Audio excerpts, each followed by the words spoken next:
Okay. Hello, everyone. Thanks for joining. We almost filled the entire room. There's a couple of spots. That's great. So we're here to talk about machine learning for microcontrollers using Zephyr and Emlearn library, which I maintain. I work for a company called Soundsensing in Oslo, Norway. We provide sensor systems that monitor ventilation systems for buildings such as this one. We monitor if there's anything weird going on using sound and vibration and notify the building operations team. And for us, Zephyr is an important tool to prototype new type of sensors that we can apply. The goal and structure of this talk. So the goal is that you as an embedded software engineer become familiar with how to develop and deploy machine learning on a microcontroller using Zephyr and Emlearn. So the main structure will be around a kind of case study or example application of activity recognition using accelerometer or IMU type data. And we'll go through we're not able to do all the phases of a machine learning project, but we'll cover some most relevant here. Reading of sensors, we need to create some data set, we need to train a model and deploy a model. That kind of closes the loop. And as a bonus, we'll cover a little bit of MicroPython. So what do we use machine learning for in an embedded or a sensor or microcontroller type context? The primary application is automated sensor data analysis. So we have, in these kind of systems, can be represented like this, can be many different types, but we have some sort of sensors that can give us usually a kind of a raw data stream of sorts. Can be quite rich, can be specialized, can be general purpose. And then a microcontroller system that will run our code, including then a machine learning model, a trained model. So we are not so much doing learning on the device, we're usually doing inference. So we'll train the model and then deploy it onto the device afterwards. And then this model will help us extract the relevant information in that data stream, so that we can, for example, act on it directly, maybe with a motor control, or we can pass on just that relevant information onto a network, be it wireless or wired, or maybe over some legacy bus, like in a building system or serial or something like that. And the benefits of doing this machine learning inference on the device, on the microcontroller, is that you can build standalone systems that have low latency, so they can have guaranteed latency, including real-time guarantees. You can have highly power-efficient systems because sending data is usually one of the most power-consuming parts. So the more you can reduce the data you send or how often you send, the better. You can have systems that are more privacy compatible because you can avoid sending the potentially sensitive data onwards to a cloud system. And you can also build systems that are quite low cost because they no longer depend on an external system. And microcontroller and MEMS sensors have become very, very, very low cost. But this requires us to fit into that system and to handle all the parts of a typical machine learning project.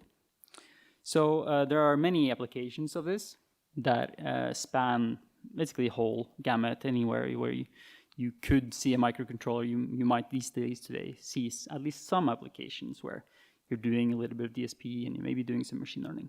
So in consumer technology, if you have a fitness watch, smartwatch, etc., their sleep tracking or their activity tracking, etc., that will be a small machine learning model that does that. Or in these kind of home assistant type devices, or on a smartphone, that keyword spotting, hey Google, hey Siri, etc., that triggers the system, that's usually running on a dedicated microcontroller or a similar grade system, and then it wakes up the rest of the system. And in industrial applications, we monitor ventilation systems. There are many such things around predictive maintenance. There's also monitoring for animals, for example. Or it's also just interesting to make fun things with it. So this is some examples that I've seen people do. At the bottom is like a magic wand, so you can cast a spell to trigger whatever action you want in your smart home, right? Why do the boring thing and just have buttons? Or you could create a smart doorbell which lets in a cat only if it's your cat, and it does not have any gifts with it, right? And there's no end to that, what you can do. One challenge in this setting is that we have kind of two worlds. We are training our model on the PC. We want to use the established tools from there, which is usually Python, etc. And that will be used in the training process. And then we run on device. That needs to fit the constraints of the device, which usually means something like C, C++, etc. Very low amount of RAM. And the challenge becomes not only you have these two worlds, and sometimes people that don't talk so much the same language, but this also needs to be compatible across. If you make any mistakes, especially in your pre-processing, your model will be fed data that is subtly different, and that will cause your model to fail. And in many cases, it might just be a little bit off or off in some edge cases, and that is very hard to detect. So you need to have quality assurance. And this is where portability is very important. So being able to run the code that you have on device also on the computer. And this is an area where Zephyr is very strong. You can basically run all of Zephyr on your computer. And then you can take pieces of that C code as portable and also use it directly in the pre-processing part. This is very valuable. So in these cases, or on these type of devices, we might be interested in anomaly detection, so figuring out if something is not as it usually is. Or classification is probably the most common. Also, our example is determining what is this what is happening right now in terms of a category. We'll kind of be able to categorize things. And regression, where you have some sort of continuous response. And all of these are supported by the Emlearn tool, but we'll focus on classification. It's the most common and also a good basis for understanding. So in activity recognition, there are multiple ways, but we will use an EMU, an accelerometer combined with a gyro for this task. And there are many variations of this task, but they all usually have some sort of structure like this. What we're interested in is using the accelerometer to determine some classes of interest from motion. So this is for the fitness tracker, etc. So the classes that we output might be something like this. This is what's called like everyday activities. I can give you a rough understanding of, for example, how much physical activity you have during a day. And this is like standard functionality on a fitness watch or smartwatch these days. And there's these different steps. We'll go a little bit more in detail, and that allows us to realize this kind of task. A key part here is that we are classifying or processing in essentially an infinite stream. There is no end to the motion data that comes in. So we chunk it up into reasonably sized windows, and they are usually processed independently through the models. And there's usually some sort of pre-processing or feature extraction step, which takes the raw data and makes it into something a bit more chewed up, ready for the model to do its thing on. And then the model will output a class in this case. And the task here is there's many like variations. So basically, to a large extent, up to the data set that you have, which particular task, which particular classes that you will be output. So you could, with this that I'm showing today, you could easily make an exercise tracker that says which kind of activity you're doing and for how long. Or you could, I made a toothbrush timer, which counts the time that you're actively brushing your teeth so that you hit your 2-minute recommended mark every day. If not, you get a very sad sound from the device, and then you have to do it again. There was a master student, this is also now deployed in the field from others, doing health monitoring of cattle using the same kind of technology and approach. And in that paper, they show that doing the model direct on device is around 50 times more power efficient than transmitting the raw data. So one key aspect that we'll need to do kind of at the start of our process, we cannot do machine learning on data if we don't have any data. We need to read sensors. And we need this kind of, if we want what we we don't care about each individual data point, which might be like at 100 hertz or something like that. We care about like a bit larger chunks of time.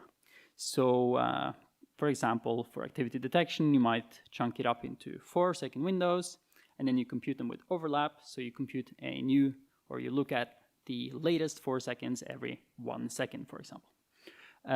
You might have 100 hertz sample rate, maybe it could be lower, so you typically have a sample interval of around 10 milliseconds. And you want to be able to have a reasonably powerful model, so maybe you would set a processing budget of 60 milliseconds for this entire window.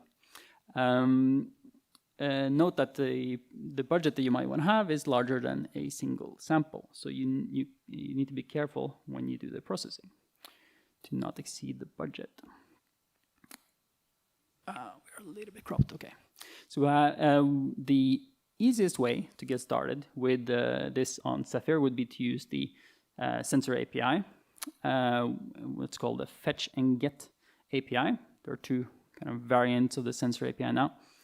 And this is for getting a single sample at a time, which means we would need to do it at 100 hertz. To get 100 hertz sample rate, you trigger a readout from the sensor using sensor sample fetch, and then you will get all the channels of that device. For example, if you have accelerometer and gyro, that means you have 6 channels, X, Y, Z, and the 3 rotation channels. You just get all that in. You need to do some internal buffering, and then in this case, put it into a queue. So this would run on a kind of a like medium to high priority thread, which really runs at that tick rate that we're interested in sampling. And then once we have a ready for 4 seconds or a couple seconds buffer, we'll pass it into the queue. And then there's another thread, which is the application thread that can, just look and sit and wait basically and check this queue from time to time. And once there is data in that queue, that is a complete set of data. So you can just pass that directly through the pre-processing and your model classification. So this kind of structure makes the application code nice and simple. And most importantly, we're still prioritizing and sampling at this exact sample rate. However, this strategy, it's very simple, it's universal, so that's the great part of it. But this means that the CPU cannot sleep much because we have this high priority loop that needs to go over 100 seconds. And if there is any variation in the scheduling in that thread, we will cause some jitter on the sampling, which is not ideal. So what would be a better way? So this works and fine, and I think in practice this will be okay if you're not so super power constrained, but it's not the best way. A better way is to use the first in, first out buffers that are present in basically all IMUs these days. They might have the capacity to store maybe 32 samples, or some have up to a couple of 100 samples. And if you would have the same 100 hertz sample rate, that means that you could wait up to like 320 to 1,280 milliseconds in order to service it. So that gives you a lot of time that you could do. If we were going to spend like 60 milliseconds on my machine learning model, we can easily fit that into there, even if our application is doing other things at the same time. If we do this, we could basically drop that high priority thread and do it directly with our application thread. So, and an important benefit here is that now our CPU could sleep. So we could just wake up every, say 500 milliseconds. The rest of the time we're just sleeping, and the buffering happens on the device. And they're incredibly power efficient when they do this. And we also get perfectly sampled data. There is no, our code does not influence the sampling intervals. So we have very nice regular time series. And also that we have fewer threads can be a nice benefit and simplification. This approach is quite simple to implement. If you do I2C or SPI, you need to enable the option when you configure the sensor, but otherwise you just need a way to tell how much is in the buffer and a way to read kind of a whole chunk. And if you want really long context windows, maybe you would have kind of 2 levels of this, where you would put it into a bigger buffer to get that 4 seconds, for example. But this does not support DMA. There is a new API or family of API in the Zephyr sensor module, and which is called read and decode. I think it was introduced in 4.0 maybe. And that can utilize the FIFO devices in these accelerometers directly. That's usually done on the driver side. So it means your application doesn't need to care about the details of that, which is nice. It does make the driver a little bit more complicated. And it can also utilize DMA. So this is all like built kind of on a async first type API. But it does mean that you need RTIO support on your Zephyr platform. Otherwise, you cannot use this. There is a good example of how to do this in the Zephyr documentation. Right now, I only found 18 drivers that support this new API. So this is kind of like the recommended way forward, but right now there's not that many compared to everything. So but it's something to, if you're doing something new, you probably want to look at this. So if we can read data, that's a good start, but we'll need to create a whole data set. And one simple way of creating a data set for this type of application would be to do a controlled data collection. We basically say, like, okay, I'm going to do this, say it's exercises. Okay, now I'm going to do lunges, which is like, you'll indicate that before you start the activity. You indicate, okay, that's what I'm going to do. And then you start the recording. You do that activity continuously. And it just continues to save devices onto the file system. So having a file system, which is not like always so well supported or standard in embedded systems, is super nice. And Zephyr has great support for file systems in general, be it FAT, little FS, etc. It's usually easy to enable, whether it's on the SPI flash or SD card or internal in your flash, etc. And then it also has great support for USB mass storage. So, and I find that a very convenient way to just store it there and then be able to copy it over to your PC later with no special tools. An alternative, some devices don't have USB, or maybe you want to have it wireless. There's, I don't remember, it's called symbol management protocol or something like this, server available in Zephyr. And that allows you to do file transfer with standardized tools over many different transports, including serial. So if you just have a serial, you can still have this kind of convenience, which is nice. And in Emlearn, there's a CSV reader and writer now, and I'm working on a NumPy reader and writer, which is useful, just like common formats for this kind of sensor data. So that labeling would give us very rough indications, right? But maybe we didn't complete the activity the whole time, or we took a little pause or something like that, might give us not the best data. So a good way of doing data, like proper labeling for this type of application would be to record yourself or the person that is doing the activities with a video camera on your phone or any other video camera, and then to use that as a reference for labeling. And I like to use the Label Studio, and then you can play off the video, and you can import also the time series. And you need some way of synchronizing this, same like challenge as the audio people have when in Hollywood, where they have like a clapper. But in this case, I would like tap the device like 3 times or 5 times, and that's what I marked in the start there and at the end, so that we have some sort of way of cross-referencing our video, which comes from another device, and our sensor data. And with that, you can then label in that timeline, and you can make sure that it all lines up. So this would give us very rich and strong, what's called strong labels that have a precise time of the start and the end of the activity. And Label Studio is super nice for this, because you can also now import time series.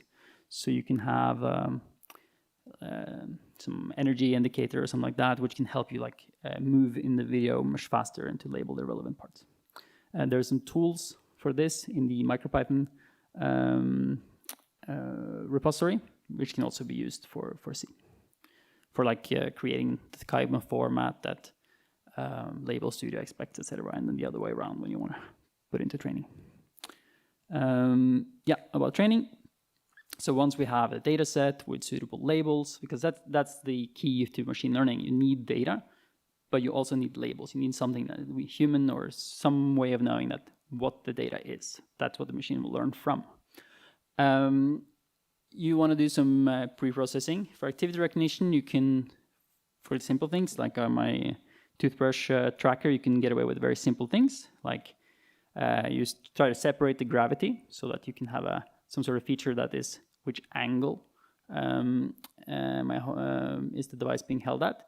And then another feature which indicates something about the motion, like in which direction is the motion and how is in intensity, etc. And for that, you can use simple statistical summaries. This is some Python code implemented the same in C for Zephyr. And that can go surprisingly long way, actually. And there is some start of some example with Zephyr integration in that repository. And we do have, for this task, since I've used it as an example in many cases, there's a full pipeline, training pipeline for that. But that is already built, that one can use directly, import the dataset. But basically, it's kind of, if you are from data science land, if you're a machine learning engineer, it will be a very standardized and familiar process. There will be some data splitting. There is a random forest classifier, which is from scikit-learn, a very popular library, and some way of doing hyperparameter search. And hyperparameter search in embedded, you also want to take care of performance, so the size of your model. So there's some examples in Emlearn how to do that, what to look at because you can always get, or you can often get higher performance, but at some point it might be that you increase your energy expenditure by 10x by just gaining a small bit. So you want to look at the Pareto front. There's some examples for that in the repository. Yeah, we can use that in this case, or otherwise you would need to learn. So once you have a model that is trained on your computer, on your data set, and you check that it does like a reasonable job according to the metrics, then you can deploy it onto the device. And this is where Emlearn specifically is the tool that converts that. So it's available as a Python package. And then in that training pipeline, you would import Emlearn. And your model will be like a standard model, like a scikit-learn or Keras or whatever framework you're using. And then there's a one-liner that converts that into a C model. It's a representation of what will go onto the device. And you can then save that to a header file, which is generated, and you can include that into your build. There's an example for a simple neural network, and it's similar for trees, etc. All of the models supported. And to get it into Zephyr, I mean, it's a header-only C library, so you don't need much magic to do it. But as a convenience, there is a Zephyr module, so you can just declare it in your West config. You enable it in your project, and you can then it will automatically do the correct include paths, etc., so that you can use it in your code. And we also test, so I have automated tests in the Emlearn repository that tests against Zephyr, so that we know that we don't, for some reason, break something that would affect Zephyr. There's a little bit of docs around this, but basically this is what the docs say. It's very simple to do, and it's now also mentioned in the official docs from Zephyr. So, and using the C code is quite simple. You include it. You will need to do some pre-processing. So that is usually application specific. I have done an example for the task that we showed, but that's on this bottom left. And you would then pass this features to your model. It will give you a classification. Or there's also support for probabilistic output. So you can get like the probabilities that it is a particular class. And then you would do something with that result. And this very simple example was just showing some text on a screen. But there's also Zephyr is very powerful, right? There is so much facilities, for example, for wireless communication, be it like Bluetooth or Wi-Fi and other kinds of networking. There's also support for screens, etc. So so you can use all the familiar things from Zephyr there to whatever is suitable for your application. Emlearn supports not all the machine learning model in the world, but it will support a decent selection that is relevant, particularly for embedded devices and that are quite simple and effective, including some neural networks, but also some classic methods that are still very relevant for many applications because they're often more power efficient or might have some good properties with terms of robustness.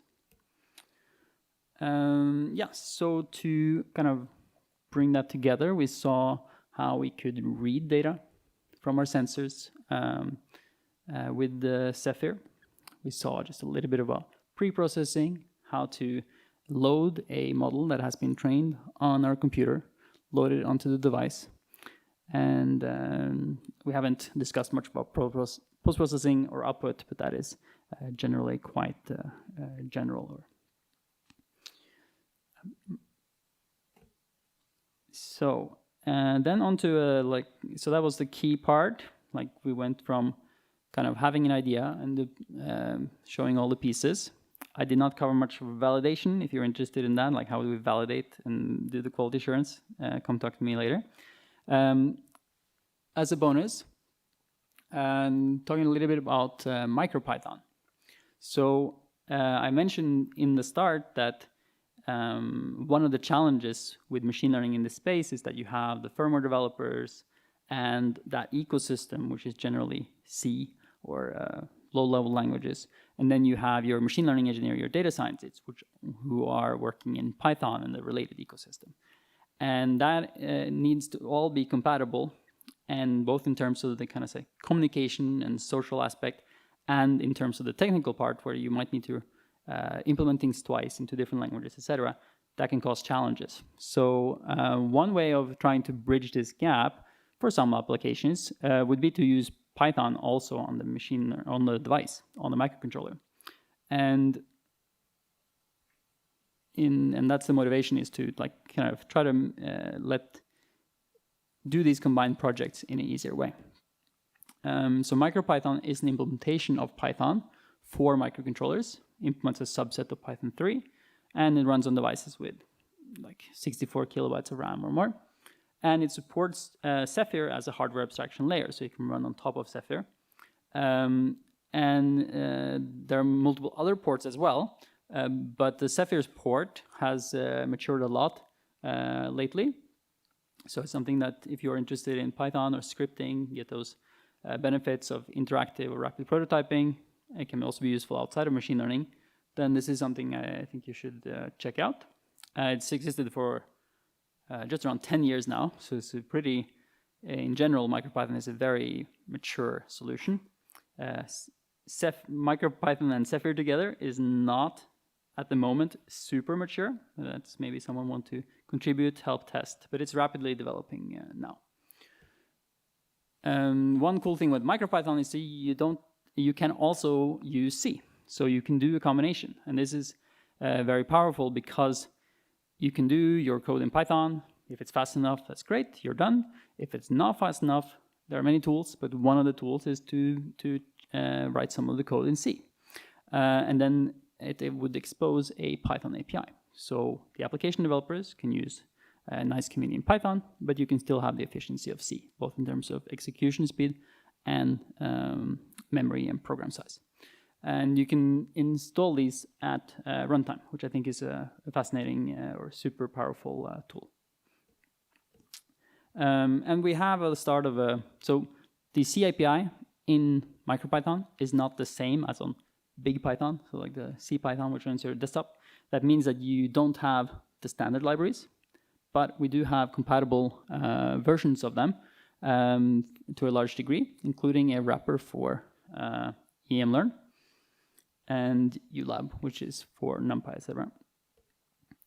So emlearn MicroPython is then MicroPython bindings, and we basically expose all the existing C things to MicroPython, and it is, yeah, of course, quite a lot faster than doing it in straight Python.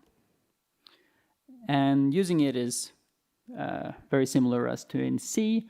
Here we usually load the files from disk. We're kind of like a little bit more high level, so we would load the model definition usually from a file system. MicroPython basically always comes with a file system included, and also has tools, standard tools for dealing with such a file system.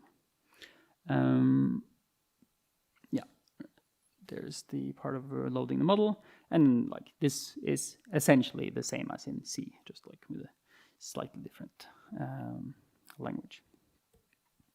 In the emlearn MicroPython repository, there's also a bunch of examples that can also be relevant if you're developing in C, because these like show the general approach. So there's a complete example for an activity tracker type device, which I talked about today. There's also sound processing with noise monitoring and image classifier examples. So, and those can be like, with a little bit of work, you can kind of backport that to see if you're interested in that. So to summarize, machine learning inference, so running a trained model on the microcontroller, is useful for many applications. And Zephyr is a good base for this, especially because it has a sensor API with a lot of existing drivers, and you need some sensor data in these kind of systems. It also provides kind of high-level and useful utilities, such as a file system, so you can save data, load data for validation, and excellent options for connectivity. And emlearn is a library to make deployment of trained models simple by converting scikit-learn or Keras models into efficient C code. And it's easy to use in Zephyr via the Zephyr module. And I talked a little bit about bonus, how you could use MicroPython together with Zephyr and emlearn MicroPython. Yeah, there's documentation. I've also given presentations related to these subjects several places, with usually a little bit different angles. You'll find them on YouTube, etc. So thank you so much.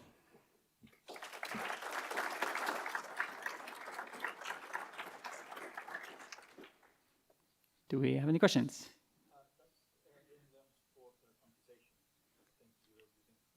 Yes. Yeah, I repeat the question. Does emlearn support quantization? It depends a little bit on the modules. So CNNs support quantization and random forest, etc. We don't at the standard neural network right now, because there's so many other tools that do it, like TF-Lite Micro. So check it, your favorite model, if it's there, and if not, there are.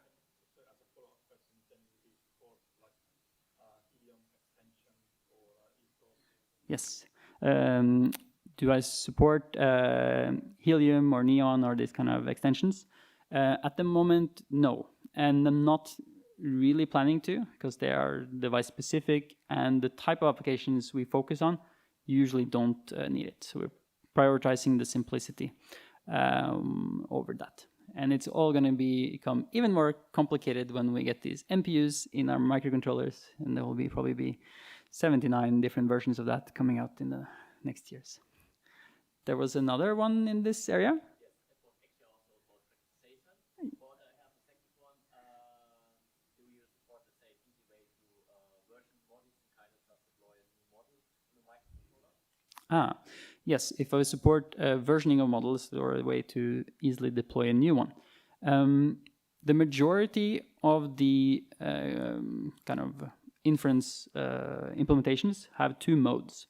Either what we call inline, which will generate C code, and that then you would need a way to load C code, like MicroPython.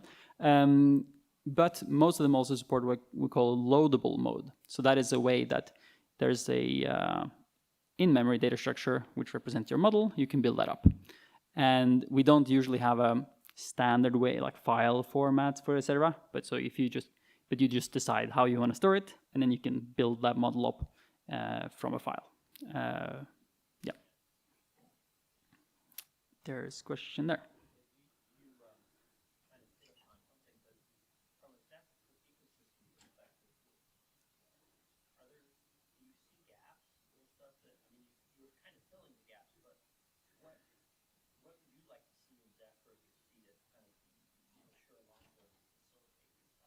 Yeah, so the question is, what kind of, have I found any gaps in the Zephyr ecosystem, and what could be things to improve for these kind of applications? So, well, the part about the sensor API, that's already been addressed, and the better handling of larger data streams or batch data streams. That's all already going in a right direction, so that's great. I found that there is something called the Zephyr Scientific Library, which is under the Zephyr project, that has like sensor fusion algorithms, but I don't see much documentation for them or any or much mention of them in Zephyr. So that could be a thing too, because there looks like there's the good stuff to integrate gyro and accelerometer looks to be there, but it doesn't seem very well documented or utilized. Yeah. If I'm willing to maintain it, yeah.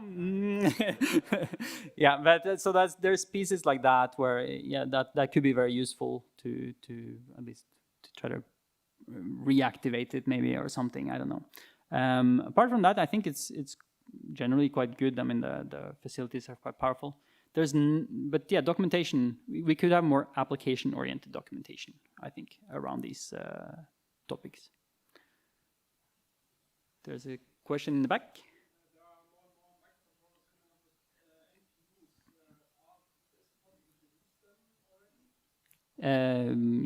With the Emlearn, Orange. Yeah, so the question is the MPUs, can they be used? Emlearn does not support MPUs. They're not really planning to. It's already complicated and it's going to get more complicated as a mostly me project. I'm not going to commit to that. Portable C is great.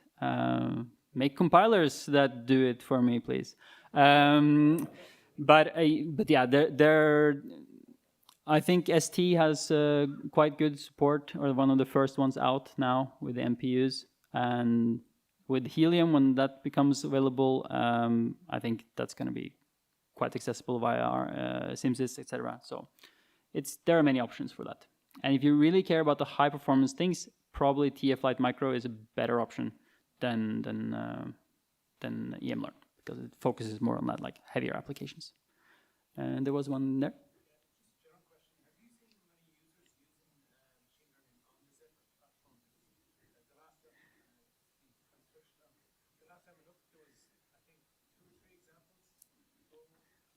Yeah. Yes, if there's been much use of machine learning on Zephyr. I have not seen anyone except for Benjamin and his electronic note. But this is a thing, like I've been involved now since 2018 in this TinyML space, before some of the bigger projects like TF-Lite Micro, etc. And everyone was saying it was going to be next year. Well, and that's 6 years ago now. There's applications out there, but they tend to be the ones that are really successful are in these particular niches, like the keyword spotting, etc. And that usually forms like people don't call it machine learning anymore. It's just like keyword spotting. Here's like how to do that. And the vendors, for example, etc., they will provide like full examples to do that and not much else. So like you get this bimodal thing where like particular applications will be super well supported, and then things outside is like, not much done about it. Computer vision is in a similar space where there's like particular applications, end-of-line testing, etc. Like has like, massive ecosystems and tooling, etc. And then like the other application is like, yeah, well, if you know all the things, you could do it on your own. Best of luck. And we don't see so much. So it's a bit, but that's not Zephyr specific. Yeah. There was another question, but I forgot where. There.